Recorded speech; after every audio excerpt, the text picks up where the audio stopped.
Right. Ravikiran గారు ఈ కోయంబత్తూరు కనెక్షన్కి సంబంధించి ఇన్ఫ్యాక్ట్ తమిళనాడు గవర్నమెంట్ నుంచి ఆంధ్రప్రదేశ్ ప్రభుత్వానికి కొంత సమాచారం అందిందండి, కాన్ఫిడెన్షియల్ ఇన్ఫర్మేషన్. అఫ్ కోర్స్ ఇది గవర్నమెంట్ ఆఫ్ ఇండియా నోటీస్లో కూడా ఉన్నది. ఎందుకంటే దే ఆర్ ట్రయింగ్ టు రీపెనట్రేట్, తిరిగి చొచ్చుకు రావటానికి ప్రయత్నం చేస్తున్నారు. మనం కూడా చాలా సౌకర్యంగా స్వామివారి పాదాల దగ్గరే అదేదో మరి మత ఛాందసవాదులకు సంబంధించి హోటల్ నిర్మాణానికి మనం అనుమతులు ఇస్తాం, తర్వాత దాని మీద ఆగ్రహం వ్యక్తం చేస్తాం, ఇక్కడ కడితే ఊరుకోమని కళ్ళెర్ర చేస్తాం, కానీ అది అలా పక్కన కన్స్ట్రక్షన్ నడుస్తూనే ఉంటుంది. గారు వినిపిస్తోందండి. నమస్కారం సార్. ముందుగా మీకు తోటి ప్యానలిస్ట్ 99 వ్యక్తులందరికీ నమస్కారం. అందరికీ ముక్కోటి వైకుంఠ ఏకాదశి శుభాకాంక్షలు. అలాగే ఇదే సందర్భంగా హైందవ బంధువులందరికీ జరిగిన ప్రమాదానికి పొరపాటుకి క్షమించమని చెప్పేసి వేడుకుంటున్నాము. అత్యంత బాధాకరం. 6 ప్రాణాలు గాల్లో కలిసిపోయాయి. వారిని వెనక్కి తీసుకురాలేము. వారి ఆత్మకు శాంతి చేకూరాలి. వారి కుటుంబానికి భగవంతుడు ధైర్యాన్ని ప్రసాదించాలి. అయితే ఏదైతే ఉగ్రకోణం ఉన్న అంశం మీద తప్పనిసరిగా కేంద్ర రాష్ట్ర ప్రభుత్వాలు దాని మీద కూడా దృష్టి సారిస్తాయండి. చర్యలు, దానికి తగ్గటువంటి చర్యలు, ఇన్వెస్టిగేషన్, విచారణ చేపడతారు కూడా నివేదికలు తీసుకొని. అయితే ఒకటి ప్రధానంగా అడుగుతుంది ఏంటంటే, అసలు లక్షలాది మందిని 10 రోజుల పాటు, ఎందుకంటే 8వ తారీఖు బిఆర్ నాయుడు గారు, టీడీపీ చైర్మన్ గారు, అలాగే అదనపు ఈవో గారు ఇద్దరు కలిసి కూర్చుని ప్రెస్ మీట్లు కూడా చెప్తున్నారు. 3000 మంది పోలీసులు పెట్టాము, 1600 మంది విజిలెన్స్ సిబ్బంది ఉన్నారు, 3000 సీసీ కెమెరాలు ఉన్నాయి, 10 రోజుల పాటు 7 లక్షల మంది భక్తులకు అన్ని ఏర్పాట్లు చేశాము, సర్వం సిద్ధంగా ఉంది అని చెప్తున్నప్పుడు, అసలు ప్రాథమిక అందరినీ టికెట్ తీసుకుంటాకి తిరుపతి రండి, తిరుమలకి టికెట్ లేకుండా తిరుమలకి రావద్దు, దయచేసి అక్కడ రద్దీ పెరిగిపోద్ది, సో అన్ని టికెట్ల కోసం తిరుపతి రండి అని చెప్పేసి గత కొన్ని వారాలుగా 10 రోజులుగా మనం చూస్తున్నాం. సో ప్రధానమైనటువంటి ప్రశ్న ఏంటంటే, అసలు టికెట్ల కోసం అందరు తిరుపతి వస్తే ఎన్ని లక్షల టికెట్లు, 7 లక్షల మంది మీరు ఎక్స్పెక్ట్ చేస్తారు, 7 లక్షల టికెట్ల కోసం ఎన్ని లక్షల మందికి అక్కడికి వస్తారు? దేశవ్యాప్తంగా అందరూ తిరుపతికి వచ్చేస్తే ఆ తిరుపతి మహానగరం తట్టుకోగలదా? లేకపోతే వచ్చిన వాళ్ళకి వెంటనే టికెట్ వచ్చేస్తారా? 2 రోజులు పట్టొచ్చు, 3 రోజులు పట్టొచ్చు. 2 రోజుల పాటు అక్కడ ఉండాలంటే ఎంత ఆర్థిక వ్యయం అవుద్ది, ఎంత మనోవేదన గురవుతారు? అసలు ఎన్ని ఆలోచించకుండా టిటిడి యంత్రాంగం మొత్తం టికెట్లు మొత్తం 8 ప్రాంతాల్లో 90 కౌంటర్లు పెట్టాం, అందరిని అక్కడ వచ్చామంటే ఇది పొరపాటు కదా అండి? మీరు ఆన్లైన్లో ఇచ్చుకుంటే ఏంటి ఇబ్బంది? 300 రూపాయల టికెట్లని, మిగతా టికెట్లు, అకామిడేషన్ అన్ని ఆన్లైన్లో మీరు ఇస్తున్నప్పుడు ఈ సర్వదర్శనం కూడా మీరు ఆన్లైన్లో ఇవ్వచ్చు కదా? లేకపోతే ప్రతి నగరంలో అట్లీస్ట్ జిల్లా హెడ్ క్వార్టర్స్ లో టీటీడీ కార్యాలయం ఉన్నాయి కదా, తిరుపతి అక్కడైనా సరే మీరు ఇచ్చుకోవచ్చు కదా.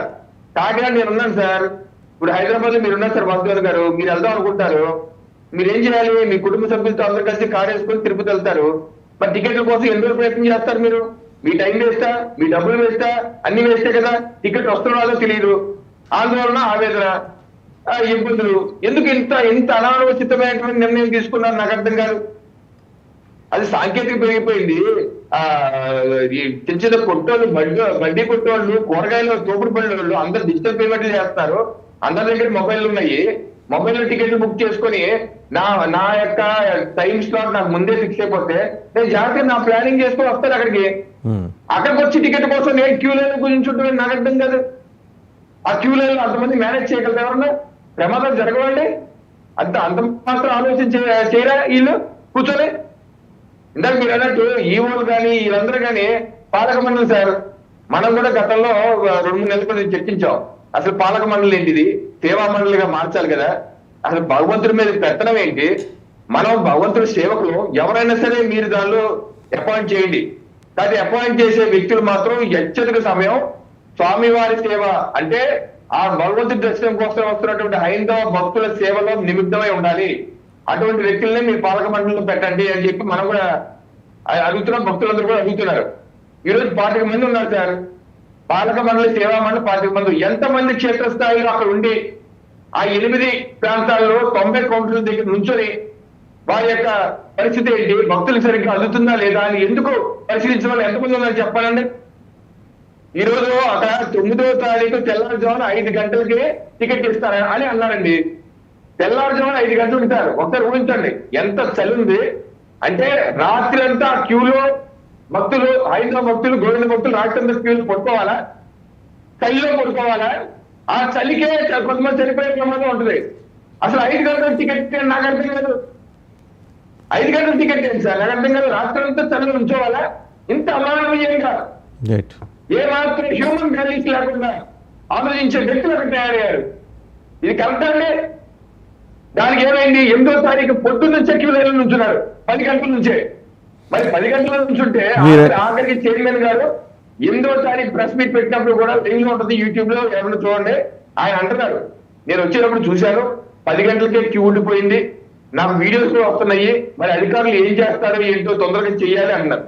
నాకు అర్థం కాలేదు. ఆ రోజు 8వ తారీఖు చూసి ఏంటి అధికారులని వేరే అదొక సెక్షన్ ఇదొక సెక్షనా? ఇదంతా ఒకటే కదా, ఇదంతా ఒక టీం కదా. ఆయన ఆదేశించాలి అధికారులు వెంటనే టికెట్ ఇచ్చేయండి అని ఆదేశించాలి కదా. అలా ఆదేశించలేకపోతున్నారు. పక్కన కూర్చుని ఏఈఓ అలా కాదు, మేము చూస్తాం, డేటా అనాలిసిస్ చేశాము, కొన్ని సంవత్సరాలు ఎలా ఏం చేశాము, అన్ని సుదీర్ఘమైనటువంటి అధ్యయనం చేశాము, 9వ తారీఖు 5 గంటలకే ఇస్తామంటారు ఆయన పక్కన కూర్చొని. నేను అనుకోలే, నువ్వు వెళ్ళి గంటసేపు క్యూలో చూస్తాను.